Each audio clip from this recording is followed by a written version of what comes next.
Hello, friends. It's Phil. Now, yesterday was the beginning of a new client's lawn, and let's say it was an absolute beginning. Absolute in the context that the lawn that I'm working on, around about 130 square meters, is in pretty bad condition. Let's say the moss that's evolved over the last 6 months, because 2022 to 2023 was a perfect year for growing moss, but the moss has developed into a moss production centre. So, yesterday, the first job, cut the lawn, let's say, cut the moss, partly, cut the grass, definitely, just to tidy things up, let's say, and then put down a beefy moss killer application, which was done. Now, the good thing is within 2 to 3 days, the moss killer will have done its thing, which will then give me the opportunity to get back on the lawn and whip out all of the moss. The next task after that is to then renovate the lawn, which is to triple scarify the lawn, overseed it, dress it, and then cover it over this time of year, particularly with a horticultural fleece membrane to help with the germination. Now, as a little footnote, the lawn, the grass won't be fed. It won't be fed because what I don't want to do is I don't want the old damaged grass, the mature root grass, let's say, to start growing before the new seedlings have started growing. Because otherwise, what I'll end up having to do, or what you end up having to do, is cutting the old lawn that's growing really well.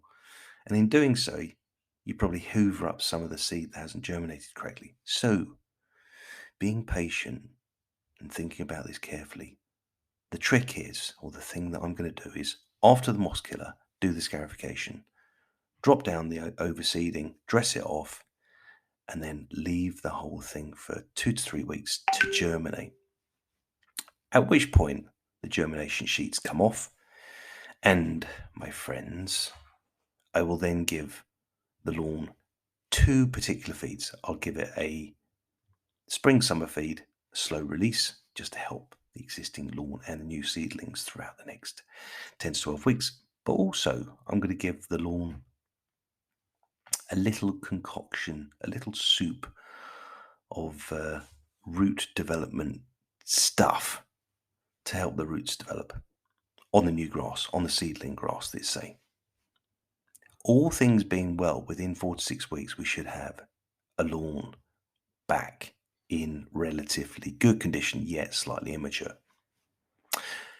Anyway, so that was what happened yesterday. But look, what's going to happen today is I'm going to do day 2 of the mowing forecast. Now, what I've decided to do with the mowing forecast is I'm going to summarize the mowing conditions, let's say, for the next day ahead across the whole year as a generalization, which is just not the way to do it. But look, for now, here's the mowing forecast. The mowing forecast for Friday, the 14th of April to Saturday, the 15th of April. Cyclonic, becoming southwesterly 3 to 5, becoming variable 2 to 4 later. Ground conditions warming, but wet underfoot, getting worse later. Weather, showers. Sun, good early, occasionally poor afternoon. Chance of mowing, slight or moderate. There you go, my friends. That is day 2 of the mowing forecast. And as you can tell, if you listen to yesterday's podcast, it's evolving, let's say, as an idea. But look, I know, and you now know that the chance of mowing is slight to moderate and the probability is best done before noon, while the sun's still with us before the rain creeps in.